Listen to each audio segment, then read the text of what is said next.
To begin with मला सगळ्यात आधी अंकुर फाउंडेशनला कॉंग्रॅट्स करायचं आहे for the noble gesture they have come up with. Corona आणि लॉकडाऊनच्या डॉर्मंट फेज नंतर पावसाच्या पहिल्या सरीत जसं एखादं बीज अंकुरतं, अगदी त्याचप्रमाणे अंकुर फाउंडेशनही आपल्या पुढे आलं. So I think it's a perfect time to begin with. Secondly मला त्यांना थँक्यू म्हणायचं आहे because they have given me an opportunity to speak. Now being a law student मला असं सुचवण्यात आलं होतं की I should speak on something which is related to law. पण मला असं वाटलं की सुरुवात अगदीच सोपी आणि बेसिक पासून करण्यात काहीच हरकत नाही. या आधीच्या फेसबुक लाईव्ह सेशन्समध्ये आपण शिवाजी महाराजांबद्दल ऐकलंय, त्यांच्याकडून इन्स्पिरेशन्स घेतल्या, शेतकऱ्यांची आत्महत्या, प्रॉब्लेम्स आणि सोल्युशन डिस्कस केले आहे. सो जेव्हा आपण इन्स्पिरेशन्स घेतल्या आहेत, प्रॉब्लेम्स आणि सोल्युशन डिस्कस केले आहे, so why not think about something where we could directly implement the things. म्हणजे असा एखादा विषय असू शकतो का की ज्याच्यावर आपण इम्प्लिमेंटेशन लेवलला काहीतरी बोलू शकतो, काहीतरी विचार करू शकतो किंवा काही गोष्टी आपण स्वतः इम्प्लिमेंट करू शकतो. सो मी ठरवले की पर्यावरण आणि आजची युवा पिढी किंवा what are our responsibility as a citizen towards environment याबद्दल बोलूया. आपल्याला माहिती आहे की पर्यावरणासोबतचं आपलं जे कनेक्ट आहे ते आपल्या जन्मापासूनच असतं. आपण जसं जसं मोठं होतो, म्हणजे 3ऱ्या-4थ्या वर्गात जातो, तर एन्व्हायरमेंटल स्टडीज सारखे सब्जेक्ट्स आपल्याला इंट्रोड्यूस केल्या जातात. त्यावेळेस आपण एन्व्हायरमेंटच्या कंपोनंट्सला ओळखू लागतो. आपली क्युरिओसिटी त्यावेळेस वाढत जाते. अभ्यासाचा भाग म्हणून का होईना आपण एन्व्हायरमेंटल प्रोजेक्ट्स करतो, पण बऱ्याचशा गोष्टी आपण तेव्हा विसरून जातो. कारण जसजसं आपण मोठे होतो आपल्या प्राधान्यक्रम बदलतात किंवा वेळेच्या अभावी आपण एन्व्हायरमेंटलला जितका वेळ दिला पाहिजे तितकासा वेळ आपण देऊ शकत नाही. आपण आपल्या रिस्पॉन्सिबिलिटीज विसरत जातो. आपल्याला माहीत असतं पण आपण त्या तितक्याशा व्यवस्थितरित्या कॅरी आउट करत नाही. सो पर्यावरण किती इम्पॉर्टंट आहे हे वेगळं सांगण्याची काहीच गरज नाही. आपल्याला माहिती आहे की ग्लोबल लेवलला, इंटरनॅशनली और सेट नॅशनली सुद्धा पर्यावरणाबद्दल खूप साऱ्या कॉन्फरन्सेस होत असतात. आपण environment day, forest day, ozone day किंवा स्पॅरो डे, वॉटर डे यासारखे खूप वेगवेगळे दिवस सेलिब्रेट करत असतो.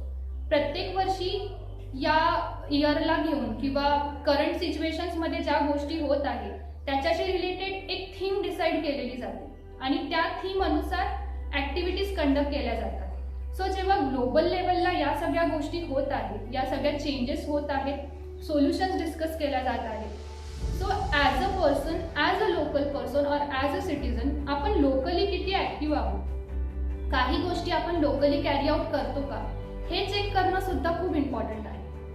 नाव आपल्याला माहिती आहे की अंकुर फाउंडेशनचं एक बेसिक मोटिव्ह हा आहे की आपल्याला सोसायटीमध्ये असलेल्या किंवा काही टार्गेट ग्रुप्समध्ये असलेले प्रॉब्लेम्स डील करायचे आहेत. कॉमन प्रॉब्लेम्स असू शकतात, अनकॉमन प्रॉब्लेम्स असू शकतात. नाव वी नो की एखादा प्रॉब्लेम डील करत असताना किंवा एखादा टार्गेट ग्रुपला डील करत असताना आपल्याला बऱ्याचशा गोष्टी इतरांना कन्व्हिन्स करून द्याव्या लागतात. ते काही गोष्टी त्यांच्याकडून करून घ्याव्या लागतात. सो हे चेक करणंही खूप इम्पॉर्टंट आहे.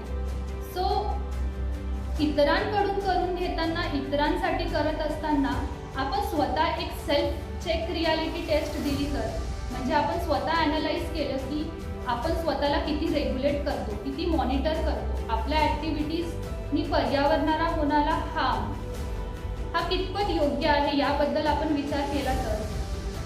नाव आपल्याला माहिती आहे की मिलेनियम डेव्हलपमेंटल गोल्स जेव्हा सेटअप झाले होते, सो बेसिकली त्यात 8 गोल्स होते, म्हणजे पॉवर्टी इरॅडिकेशन किंवा eradication of diseases like HIV, AIDS, malaria किंवा वुमेन एम्पॉवरमेंट, हे सगळे जे कंपोनेंट्स होते. त्यात एन्शुरिंग एन्व्हायरमेंटल सस्टेनेबिलिटी हा सुद्धा एक महत्त्वाचा इंडिकेटर किंवा एक इंडेक्स होता. सो आपल्याला काही असं एक प्रॉपर डाटा घेण्याची गरज नाही. एक कॉमन सेन्स किंवा एक कॉमन ॲनालिसिस जरी केला तरी आपल्याला कळेल की how badly we are performing on some of the indexes. म्हणजे आपण बाहेर पडलो घराच्या तर आपल्याला कळेल की वातावरणात होणारा बदल, पोल्युशन लेवल वाढले की आपल्याला लगेच अनइझीनेस जाणवू लागतो. सो आपल्याला कळतं की आपल्याकडे असणाऱ्या खूप साऱ्या सिटीज या गॅस चेंबर्स आहेत. आपल्याला माहीत असतं पण आपल्या ॲक्टिव्हिटीज आपण कंट्रोल करतो का? आपण त्या करत नाही, युजली त्या करत नाही. पण ही एक प्रॉपर वेळ आहे किंवा एक प्रॉपर स्टार्ट करणं किंवा ॲटलिस्ट थिंक करणं. आपण आपल्या ॲक्टिव्हिटीजला मॉनिटर करू शकतो. गोष्टी मॅनिप्युलेट होत नसेल तर आपण ॲटलिस्ट मॉनिटर तरी करू शकतो. ना बऱ्याचदा आपल्याला माहिती असतं की आपल्याला खूप साऱ्या गोष्टी करायच्या आहेत, आपल्याला करण्याची इच्छा असते, पण मग त्या का करायच्या, म्हणजे कशा करायच्या किंवा कशा रीतीने करायच्या आपल्याला त्या माहिती नसतात. सो आपण अगदीच बघूया, म्हणजे सकाळच्या सुरुवातीपासून बघूया की आपण याच्या म्हणजे कशा करायच्या किंवा कशा रीतीने करायच्या आपल्याला त्या माहिती नसतात. सो आपण अगदीच बघूया, म्हणजे सकाळच्या सुरुवातीपासून बघूया की आपण एन्व्हायरमेंटला कसं कन्झर्व करू शकतो. कारण इतरांनी कुणीतरी करावं ही अपेक्षा करण्यापेक्षा काही गोष्टी आपण आपल्यापासून सुरुवात केली की कधीही चांगली आहे. महात्मा गांधी म्हणतातच ना की be the change which you wish to see. So why not start with our self. Charity begins at home, so let start with our self. So बघूया की आपण आपल्या लेवलला काय करू शकतो. सकाळी उठल्यापासून बघूया, म्हणजे अगदीच आपण जेव्हा झोपेतून उठतो तर काय करतो, युजली हातात मोबाईल घेतो आणि रूमच्या बाहेर पडतो. आपण चेक करतो का की फॅन सुरू आहे का, AC असेल तर AC सुरू आहे का, 0 पॉवरचा का होईना बल्ब बंद केला आहे का. बऱ्यापैकी लोक हे करतात, पण बऱ्यापैकी लोक हे स्टील करत नाही. सो काय, switching off the electrical appliances Wien they are actually not required. याच्याने काय होणार, ते ऑब्वियसली इलेक्ट्रिसिटी कन्झर्व होणार, which will initially benefit the environment और एन्व्हायरमेंटल कन्झर्वेशन. हा झाला पहिला भाग. नाव सेकंड गोष्ट अशी की आपण डेली ॲक्टिव्हिटीजमध्ये किंवा डेली बेसिसवर पाण्याचा वापर किती करतो किंवा पाण्याचा दुरुपयोग किती करतो. नाव म्हणूया की आपण सकाळी ब्रश करण्यासाठी यूज केलेला वॉटर 2 मगमध्ये इझिली काम होऊ शकतं, पण आपण काय करतो, टॅप वॉटर ओपन करून ठेवतो आणि अख्खी बकेटभर पाणी यूज करतो. बऱ्याचदा असंही होतं की आपण टॅप ओपन करून ठेवून देतो, टंकी भरून जाते, बकेट भरून जाते, पण आपण टॅप बंद करायचं विसरून जातो. So what, saving the water किंवा conserving the water, not using the water when they are actually not required. काय होणार, वॉटर कन्झर्वेशन होणार. वॉटर किती इम्पॉर्टंट आहे हे सांगण्याची वेगळी गरजच नाही. नाव नेक्स्ट थिंग, आपल्याला माहिती आहे की लॉकडाऊन होतं. लॉकडाऊनमध्ये आपण इतकं कंटाळलो की जेव्हा आता अनलॉकिंग सुरू झालं आणि काही वेज म्हणजे वॉकर स्ट्रीट असू देत किंवा काही गार्डन्स जेव्हा ओपन करण्यात आले तर आपल्याला फेरफटका मारायला, कारण आपण बोर झालो होतं ना, आपल्याला काही का होईना, कसं का होईना आपल्याला घराच्या बाहेर पडायचं होतं. सो आपण चालण्याच्या तयारीत आलो. आपल्याला वाटलं की why shouldn't we walk, because we want to go outside the world. आपण मास्क घालून फेरफटका मारायला लागलो, पायी चालायला तयार झालो. इतर वेळेस आपण पायी चालायला तयार नसतो. नाव इमॅजिन करा की जेव्हा सकाळी दुधाची पिशवी, चहासाठी लागणारी दुधाची पिशवी आई आपल्याला कोपऱ्याच्या दुकानावरून आणायला सांगते, तेव्हा आपण काय करतो, खुशाल गाडीला किक मारतो आणि जातो. मग या आपल्याच 2 ॲक्टिव्हिटीज आपण मॉनिटर केल्या तर जेव्हा आपल्याला एखादी गोष्ट करू नको असं कुणीतरी सांगतं तेव्हा आपल्याला ती करायची असते आणि युजली जी करायला पाहिजे तेव्हा आपण करत नाही.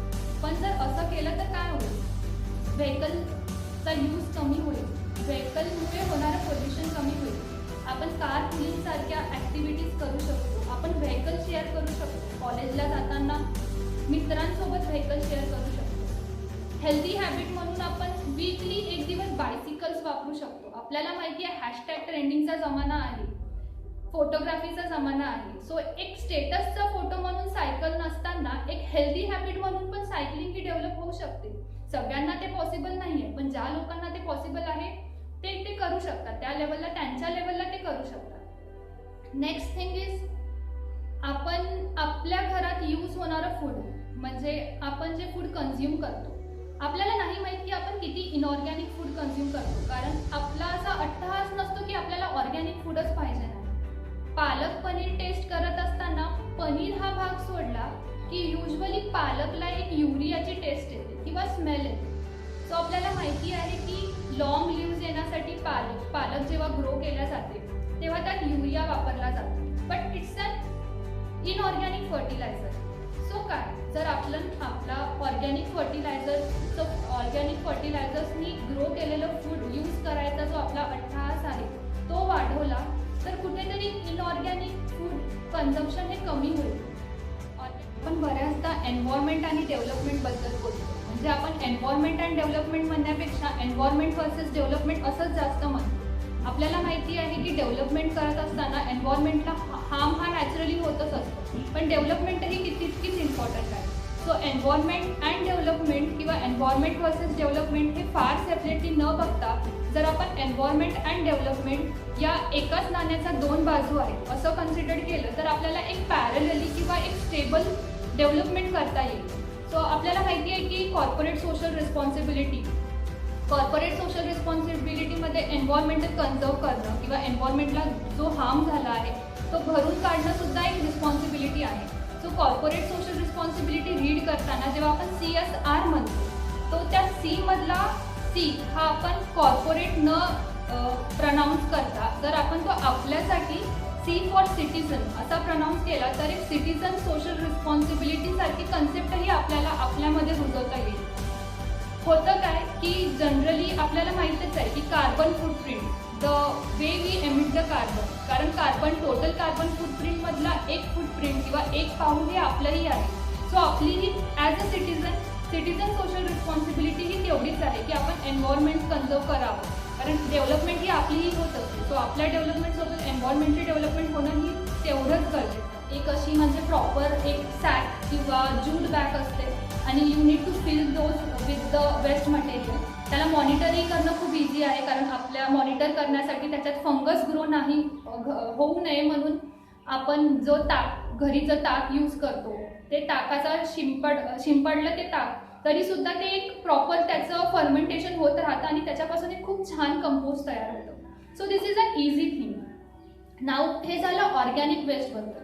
आपल्याला माहिती आहे की आपली जी लाईफ आहे ती किती मटेरियलिस्टिक आणि कन्झ्युमरिस्टिक झाली आहे. मटेरियलिस्टिक आणि कन्झ्युमरिस्टिक म्हणजे काय? कन्झ्युमरिस्टिक वे ऑफ लाईफबद्दल बोलायचं म्हटलं तर एक्झाम्पल घेऊन बघूया. आपण यूज करणारी घड्याळ म्हणजे the wrist watch we use. आपल्याला सवय असते ब्रँडेड वॉच वापरण्याची.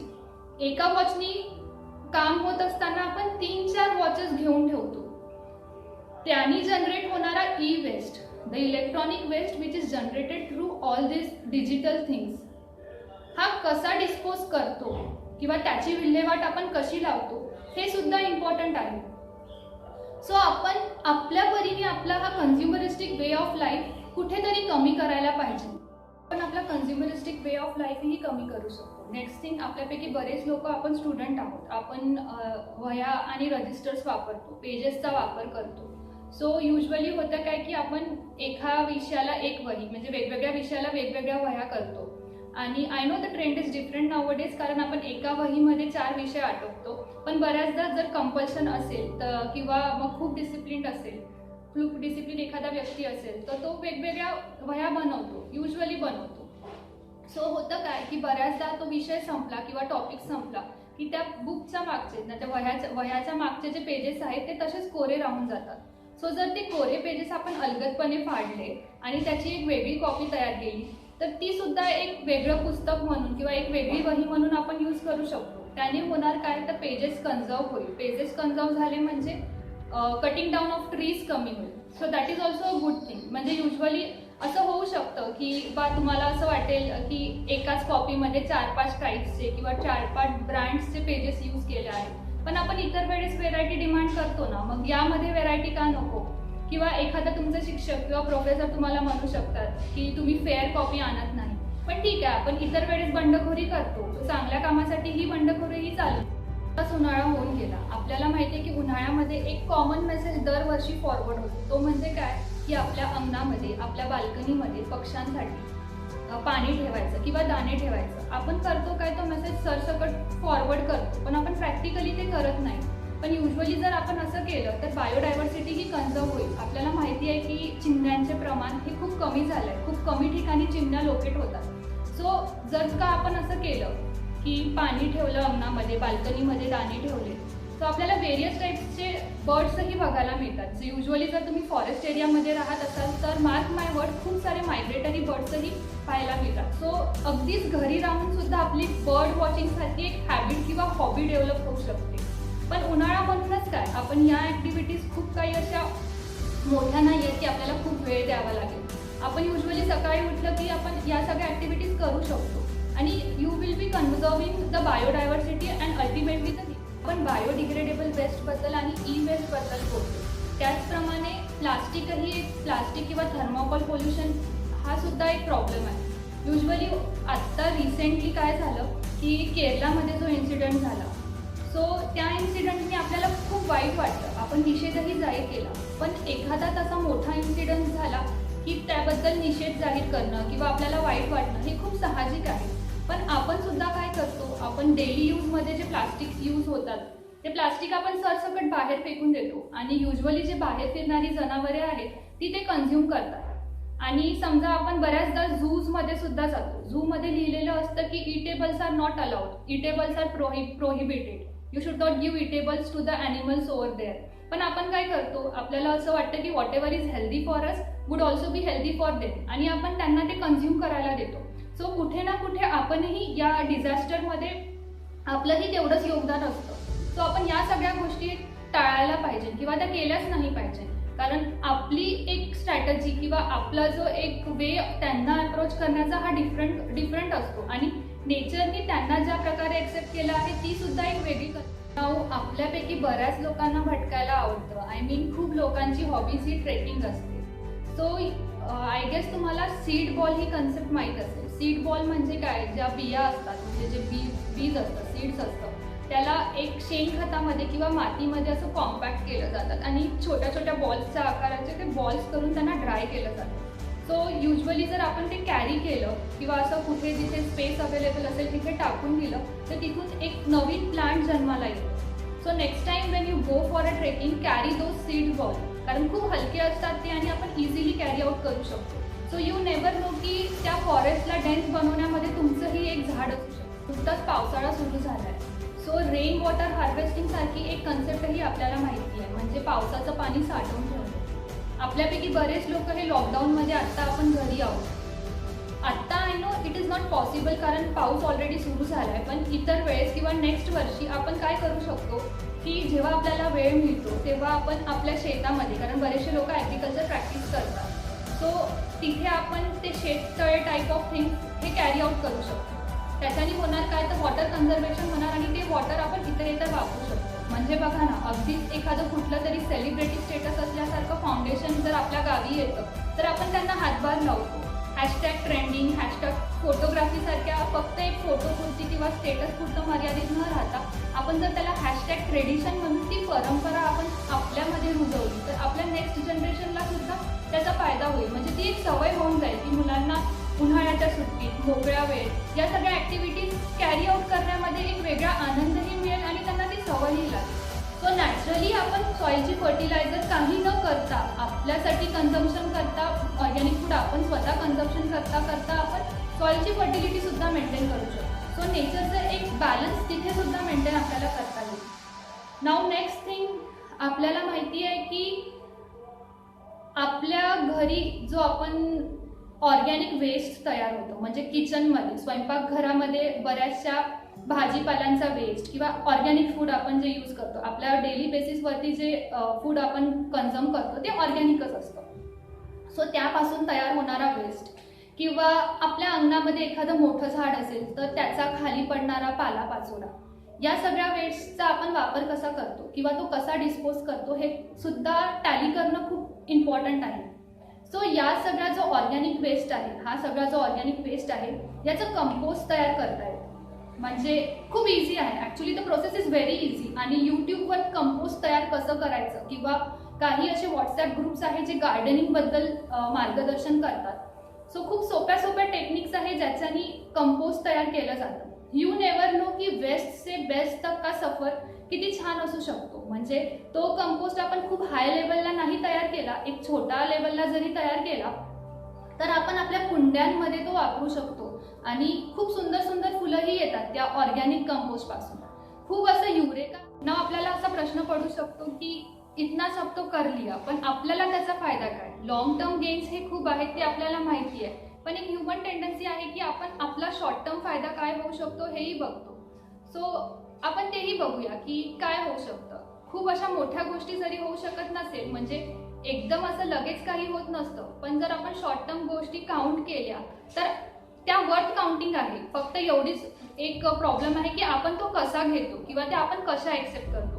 सो आपण बघूया की शॉर्ट टर्म गेन्स काय असू शकतात किंवा अल्टिमेट इनिशियल गेन्स काय असू शकतात. आपल्याला माहिती आहे की नेचरमध्ये प्रत्येक गोष्ट एक प्रॉपर वेनी होत असते, कारण nature has its own law और nature has its own rule आपण म्हणतो. सो जर तुम्ही नोटीस केलं असेल तर ती छोटी अशी अगदीच छोटी दिसणारी मुंगी ही तिच्या वेटच्या कितीतरी पटीने गोष्टी कॅरी करते. तिच्याहून जास्त वजनाच्या गोष्टी ती सहजपणे घेऊन जात असते. सो तिच्याकडून हे शिकण्यासारखं नाही आहे का की आपणही आउट ऑफ द वे जाऊन काहीतरी करावं, आपणही स्वतःच्या कॅपॅसिटीजला, स्वतःच्या लिमिटेशन्सला चॅलेंज करावं. सेकंड थिंग इज, आपण बघितलं असेल की आकाशामध्ये उडणारा पक्ष्यांचा थवा खूप कॅची असतो. तो अगदीच म्हणजे संध्याकाळी बाहेर पडला आणि ती पक्ष्यांची थवी आपल्या घरट्याकडे जात असेल तर आपलं लक्ष जातच जातं. सो ते किती सिमेट्रीनी उडत असतात, म्हणजे एक प्रॉपर सिमेट्री असते. सो त्यांच्याकडून आपण काही शिकू शकत नाही का? सो त्यांच्याकडून शिकण्यासारखं काय तर सेल्फ डिसिप्लिन आणि सेल्फ मोटिवेशन. कारण बाहेरून आलेलं मोटिवेशन हे खूप वेळपर्यंत टिकून राहत नाही, पण जे सेल्फ डिसिप्लिन आणि सेल्फ मोटिवेशन असतं, जे आपल्या आतून येतं, ते लॉंग लास्टिंग असतं आणि ते आपल्याला खूप साऱ्या ट्रायल्स आणि ट्रिब्युलेशन ओव्हरकम करायला किंवा रादर सेट बऱ्याच वेळेस आपण जेव्हा बाहेर असतो, नेचर सोबत असतो, तर आपल्या हाती मोबाईल हा असतो, म्हणजे we carry mobile everywhere we go. So nature सोबत असताना, नेचरला ॲनालिसिस करताना, नेचरमधल्या गोष्टी, नेचरमधल्या मुवमेंट्स आपण जेव्हा बघतो तेव्हा आपल्याला फोटोग्राफीसारखी एखादी हॉबीही डेव्हलप होऊ शकते. म्हणजे नेचर फोटोग्राफी किंवा वाईल्ड लाईफ फोटोग्राफी ही सुद्धा एक हॉबी आहे. सो आपण अलगदपणे त्या नेचरला किंवा नेचरमध्ये होणाऱ्या चेंजेसला आपल्या कॅमेरामध्ये टिपू शकतो. नाव आपल्यापैकी बरेच लोक हे स्पर्धा परीक्षाचा अभ्यास करणारे आहेत. सो आपल्याला माहिती आहे की इंटरव्ह्यूला जाताना आपल्याला एक फॉर्म फिलअप करायचा असतो, ज्यात हॉबीजचा असा कॉलम दिलेला असतो, means what are your hobbies. Generally असं होतं की जेव्हा आपण अभ्यास करायला लागतो तर आपल्याला तेवढा पुरेसा वेळ नसतो आणि आपण आपल्या हॉबीज कॅरी आउट करू शकत नाही. सो काहीतरी टाकायची म्हणून आपण एखादी हॉबी टाकतो, पण जेव्हा प्रश्न पडतात, पॅनलकडून पुरून प्रश्न येतात, तेव्हा आपण त्या प्रश्नांना व्यवस्थित उत्तरं देऊ शकत नाही, कारण आपण तेवढं कम्फर्टेबल नसतो. पण समजा जर तुम्ही स्पेंडिंग टाइम विथ नेचर अशी एखादी सोपी हॉबी टाकली किंवा amateur photography, I know photography म्हटल्यानंतर त्यात बऱ्याचशा टेक्निकॅलिटीज येतात, पण त्याचा एक प्रॉपर वेनी अभ्यास केला तर आपण ते सुद्धा एक व्यवस्थितपणे सांगू शकतो. सो जर अगदीच आणि सोपं असं काहीतरी असेल ज्याच्याविषयी आपण भरभरून बोलू शकू, तर आपण स्वतःला नेचरशी कनेक्ट करत नॅचरली प्रेझेंट करू शकू आणि मग तुम्हाला तिथे ब्लफ करायचीही गरज पडणार नाही, कारण सगळ्या गोष्टी या तुम्हाला माहीत असायला असेल. आणि जे खरंच अभ्यास करतात त्यांना खरंच माहिती असेल की 1-2 मार्काच्या फरकाने रँक किती वर जातो. सो इतकं तर आपण करू शकतो. म्हणजे स्टडीज सोबत जर आपलं रिफ्रेशमेंट म्हणूनही आपण नेचर सोबत असतो आणि आपल्याला त्यातून खूप सारा असं पॉझिटिव्ह गेन्सही मिळत असेल. सो नेचर सोबत टाइम स्पेंड करणं हे वाईट नाही. आपल्याला माहीतच आहे की नेचरनी आपल्याला किती रायटर्स, किती कवी, किती पेंटर्स, किती फोटोग्राफर दिले. आपण वाईल्ड लाईफ फोटोग्राफीबद्दल बोललो. सो वाईल्ड लाईफ फोटोग्राफी ही एक आवड किंवा हॉबी न राहता एक बॅकअप प्लॅन म्हणूनही आपण त्याच्याकडे बघू शकतो आणि बॅकअप प्लॅन किती इम्पॉर्टंट आहे हे आपल्याला माहिती आहे.